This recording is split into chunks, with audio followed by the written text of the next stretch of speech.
Unser bestlaufende Produkt sind unsere CBD-Blütensorte Kanada. Die Sorte hat einen CBD-Gehalt von 10 bis 15% und einen sehr geringen THC-Gehalt. Von dieser Sorte hat Hanftek in Bern in den letzten 4 Monaten 5 Kilo verkauft für über 40'000 Franken. Das Geschäft boomt. Seit dem ersten Monat schreibt Hanftek schwarze Zahlen, die dank anderen Cannabisprodukten, die vor allem den Wirkstoff CBD beinhalten und alle rezeptfrei erhältlich sind. Wir glauben allgemein an die wohltuende Wirkung der Hanfpflanze. Und speziell im CBD haben wir sehr viel gute, positive Erfahrungen gemacht und hat allgemein eine sehr gute, wohltuende Wirkung und eine entspannende Wirkung mit praktisch keinen Nebenwirkungen, die uns bekannt sind. Die Cannabispflanze hat verschiedene Wirkstoffe. Der bekannteste ist THC. THC ist psychoaktiv und wirkt berauschend, wenn der THC-Gehalt der Pflanze hoch ist, zum Beispiel 8%. CBD hingegen wirkt nicht berauschend, sondern eher beruhigend. Und es wird gesagt, dass CBD ein grosses Potenzial in der Medizin hat. CBD ist aber nicht zugelassen als Medikament. Der Manfred Fankhauser ist Apotheker zu Langnau im Emmental. Er war der erste Apotheker in der Schweiz, der mit der Bewilligung vom Bundesamt für Gesundheit ein THC-Medikament an Patienten abgegeben hat. Seit knapp 4 Jahren verkauft er eine 2,5%ige CBD-Lösung, die er hier in seinem Labor nach Arzneistandards herstellt und vor allem an Kinder mit Epilepsie abgibt, bis jetzt aber mit mässigem Erfolg. Wir haben schon Fälle, die es nützt, oder? Wo die Intensität dieser Anfälle oder die Häufigkeit dieser Anfälle zurückgeht. Aber einfach so ein Wundermittel, wo die Anfälle wie weggeblasen sind, das haben wir bis jetzt noch nie gesehen. Im Gegensatz zur Hanftek in Bern ist Manfred Fankhauser sein CBD-Öl rezeptpflichtig und nur mit der Arztdiagnose erhältlich.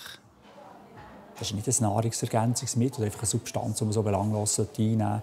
Also für mich ist ganz klar, das gehört in ärztlichen Hang. Ein Arzt muss das verschreiben und der ganze Vertrieb, also die Herstellung, sollte über eine Apotheke laufen. Das ist für mich sonnenklar. Der Berner Kantonsapotheker Samuel Steiner sieht den Boom von CBD-Produkten kritisch, vor allem bei Shops wie der Hanftek in Bern, die hochkonzentrierte CBD-Produkte verkauft. Man weiss etwas über die Qualität, aber eigentlich über die Sicherheit und die Wirksamkeit weiss man nichts von diesem Stoff. Ist es darum auch ein bisschen fahrlässig, solche Stoffe zu verkaufen, so hoch konzentriert? Also ich denke, im Moment im Sinne des Konsumentenschutz ist das sehr fahrlässig. CBD ist kein psychotropischer Wirkstoff und wir sind der Meinung, das sollte eigentlich frei und einfach zugänglich sein der Bevölkerung. Aber die Entscheidung liegt natürlich bei den Behörden. Behörden reagieren jetzt, wie Recherchen von Schweiz aktuell zeigen. Swissmedic erstellt zusammen mit den zuständigen Bundesämtern eine Vollzugshilfe für CBD-Produkte. Das Ziel ist, dass alle Kantone einheitlich CBD-Produkte verbieten können, wenn sie keine Zulassung haben. Wenn es CBD-haltige und angereicherte Produkte sind, dann sind die nicht verkehrsfähig ohne Bewilligung. Sei es aus Lebensmitteln, das sind sogenannte neuartige Lebensmittel, die eine Bewilligung brauchen vom Bundesamt für Lebensmittelsicherheit. Oder wenn man Heilabreisungen macht, dann sind es Medikamente und dann braucht es eine Zulassung von Swissmedic und das haben die alle nicht. Also wir verkaufen unsere Produkte als Rohstoff. Es wird nicht nur durchs Mund genommen, es wird auch zum Beispiel auf die Haut gestrichen als kosmetisches Produkt.